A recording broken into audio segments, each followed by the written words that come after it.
உத்திரமேரூரில் அதிமுக கழக வளர்ச்சிப் பணிகள் மற்றும் சட்டமன்ற தேர்தல் பணிகள் குறித்த ஆலோசனைக் கூட்டம் நடைபெற்றது. காஞ்சிபுரம் மாவட்டம் உத்திரமேரூரில் அதிமுகவின் கழக வளர்ச்சிப் பணிகள் மற்றும் வரவிருக்கும் சட்டமன்ற தேர்தல் வியூகங்கள் குறித்து கட்சியின் முக்கிய நிர்வாகிகள் பங்கேற்ற ஆலோசனைக் கூட்டமானது அமைப்பு செயலாளர் வாலாஜாபாத் கணேசன் தலைமையில் நடைபெற்றது. இக்கூட்டத்தில் வாக்குச்சாவடி நிலை குழுக்களை வலுப்படுத்துதல், திமுக அரசின் தவறுகளை மக்களிடம் கொண்டு சேர்த்தல் மற்றும் தேர்தல் கூட்டணி கட்சிகளுடன் சேர்ந்து தேர்தல் பணியாற்றிட ஆலோசனைகள் வழங்கப்பட்டது. தமிழகத்தில் தொடர்ந்து நடைபெறும் பாலியல் வன்கொடுமைகள், சட்டம் ஒழுங்கு சீர்கேடுகள், போதைப்பொருள் புழக்கம் உள்ளிட்டவற்றை கட்டுப்படுத்த தவறிய விடியா திமுக அரசை கண்டித்து கூட்டணி கட்சிகளுடன் மாவட்ட தலைநகரங்களில் மார்ச் 17ஆம் தேதி நடைபெறும் ஆர்ப்பாட்டத்தை சிறப்பாக நடத்துவது, அதில் அதிக அளவில் தொண்டர்களை பங்கேற்கச் செய்வது குறித்தும் ஆலோசிக்கப்பட்டது. இக்கூட்டத்தில் உத்திரமேரூர் ஒன்றிய செயலர்கள் பிரகாஷ் பாபு, பஞ்சாட்சரம், சாலவாக்கம் முருகன், பெருமாள், நகர செயலாளர் ஜெயவிஷ்ணு, மத்திய ஒன்றிய பேரவை செயலாளர் விஜயகுமார் உள்ளிட்ட கூட்டணி கட்சிகளின் நிர்வாகிகள் திரளாக கலந்து கொண்டனர்.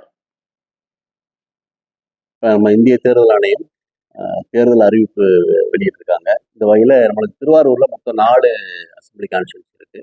4 அசம்பிளி கான்ஸ்டியூன்சியில் திருத்துறைப்பூண்டியை பொறுத்த வரைக்கும் அதுக்கு ஆர்வமாக மாவட்ட வட்ட வழங்கல் அலுவலர் அவர்களும், மன்னார்குடி அசம்பிளி தொகுதியை பொறுத்த வரைக்கும் வருவாய் கோட்ட அலுவலர் மன்னார்குடி அவர்களும், திருவாரூரை பொறுத்த வரைக்கும் வருவாய் கோட்ட அலுவலர் திருவாரூர், நன்னிலம் அசம்பிளி உதவி ஆணையர் கலால், இவங்க தேர்தல் நடத்தும் அலுவலர்களாக நம்ம நியமனம் செய்திருக்கோங்க. இப்போ நம்ம திருவாரூரை பொறுத்த வரைக்கும் ஏற்கனவே இவிஎம் ரேண்டமைசேஷன்லாம் பண்ணி தேவையான அளவுக்கு இவிஎம் மெஷின்ஸ் எல்லாமே ரெடியாக இருக்குது. அதே போல் போலிங் பர்சனலும் நம்மளுக்கு மொத்தம் 1279 வாக்குச்சாவடி மையங்கள் இருக்குது. அதுக்கு தேவையான அளவுக்கு சுமார் 6000க்கும் மேற்பட்ட வாக்குச்சாவடி அலுவலர்கள் எல்லாமே நம்மளுக்கு தயார் நிலையில் இருக்காங்க. அதே போல் மொத்தம் 711 லொக்கேஷனில் இந்த மொத்த வாக்குச்சாவடிகள் அமைந்திருக்கின்றன. அனைத்து வாக்குச்சாவடிகளுமே தேவையான அனைத்து வசதிகளும், வாக்காளர்கள் வசதிகள் அனைத்தும் செய்யப்பட்டுள்ளன. ஏதாவது ஒன்றெண்டு இருக்கக்கூடிய ரிப்பேர் ஒர்க்கு நம்மளுடைய அடிஷனல் கலெக்டர், பிடபிள்யூடி டிபார்ட்மெண்ட் மூலமாக தொடர்ந்து செஞ்சுட்டு வர்றாங்க. இன்னும் 1-2 நாட்கள்லேயே அது முழுமையாக பூர்த்தி செய்யப்படும். அதே போல் அதிக தூரமான போலிங் ஸ்டேஷன் அப்படின்னு நம்மளுக்கு பார்த்தோம் அப்படின்னா, இங்கேருந்து நம்மளுக்கு மேலெடமங்குறிச்சி அப்படிங்கிறது கொஞ்சம் தூரமான போலிங் ஸ்டேஷனு. நமக்கு கவுண்டிங் சென்டராக திருவிக்கா அரசு கல்லூரி திருவாரூர் இருக்கக்கூடிய கவுண்டிங் சென்டர் தான் நமக்கு கவுண்டிங் சென்டராக எடுத்திருக்கோம். வாக்காளர்கள் பொறுத்த வரைக்கும் நம்மளுக்கு ஏற்கனவே எஸ்ஐஆர் முடிந்து இறுதி வாக்காளர் பட்டியல் வெளியிடப்பட்டு சரியாக இருக்குது. இப்பயும் கண்டினியூஸ் ரிவிஷனில் வாக்காளர் பட்டியல் சேர்க்கும் பணி நடைபெற்று வருகிறது. 26 மார்ச் வரைக்கும் சேர்க்கக்கூடியவங்க இனிமேல் நம்ம சேர்த்துக்கலாம். அது வரைக்கும் இப்போ யார் விடுபட்டவங்க, இப்போ தகுதியாக இருக்கவங்க அது வரைக்கும் கொடுக்கக்கூடிய நபர்களுடைய மனுக்கள் கண்டிப்பாக பரிசீலனை செய்து ஏற்றுக்கொள்ளப்படும்.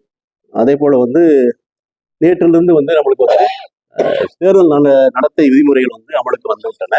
நேற்று சாயந்தரமே நம்மளுடைய மாவட்டத்தை பொறுத்தவரைக்கும் 24 குழுக்கள் எஸ்எஸ்டி, எஃப்எஸ்டி, அதாவது பறக்கும் படையும் நிலையான படையும் நம்ம 4 அசம்பிளிலையுமே பணியை தொடர்ந்து இருக்காங்க. 3 ஷிஃப்ட்லையுமே செயல்படக்கூடியதாக இருக்கிறது. அதே போல் 4 அசம்பிளி மற்றும் மாவட்ட ஆட்சியர் அலுவலகத்திலுமே கண்ட்ரோலும் செயல்பட்டு வருது. தேர்தல் கட்டுப்பாட்டு அறை 24/7 என்ற முறையில் செயல்பட்டு வருகிறது. அனைத்து வாகனங்களையுமே ஜிபிஎஸ் பொருத்தி இருக்கோம். நம்ம எஃப்எஸ்டி, எஸ்எஸ்டி டீம் வாகனங்களில் எக்ஸிக்யூட்டிவ் மேஜிஸ்ட்ரேட்டும் போலீஸ் ஆஃபீஸரும் இருக்காங்க. அவங்களுக்கு முறையான ட்ரைனிங் கொடுக்கப்பட்டு அவங்களுக்கு தகுந்த அறிவுரைகள் நம்ம கூடியிருக்கோம். பொதுமக்கள் அவர்களை தொந்தரவு செய்யாமல் அதே நேரத்தில் தேர்தல் நன்னடத்தை வழிமுறைகளை கடைபிடித்து நல்ல முறையான பரிசோதனை செய்ய வேண்டும் என்கிற அவங்களுக்கு முறையான ஒரு ட்ரைனிங் நம்ம கொடுத்துருக்கோம். குறிப்பாக பொதுமக்களுக்கு என்ன வேண்டும்னா, நன்னடத்தை விதிமுறைகள் இப்பொழுது நடைமுறைக்கு வந்திருக்கிறதுனால 50,000க்கு அதுக்கு மேற்பட்ட பணம் எதுவும் கொண்டு சென்றால் அவங்க அதுக்கான அத்தாட்சிகள் கொண்டு செல்ல வேண்டும். அதே போல் 10,000க்கும் மதிப்பிற்கு மேற்பட்ட பொருட்கள் எதுவும் கொண்டு சென்றால் அதுக்கான அத்தாட்சிகள் இருக்க வேண்டும். இதை பார்ப்பாங்க. இதில் ஏதாவது அவங்களுக்கு முறையீடு இருந்தது அப்படின்னா மாவட்ட அளவிலான ஒரு குழு இருக்கிறது. அதுக்கு வரும்பொழுது அவர் விரைந்து அதுக்கான விசாரணை செய்து அந்த பணத்தையோ பொருளையோ விடுவிப்பதற்கான நடவடிக்கைகளை வந்து எடுப்பாங்க. அதே போல் துப்பாக்கி பொறுத்த வரைக்கும் லைசன்ஸ் வாங்கினவங்க எல்லாருமே வந்து நம்ம ஒப்படைக்க சொல்லியிருக்கோம். பெரும்பான்மையவர்கள் வந்து ஒப்படைத்து விட்டார்கள். மிக குறைவான நபர்களை ஒப்படைக்க விட்டுருக்காங்க.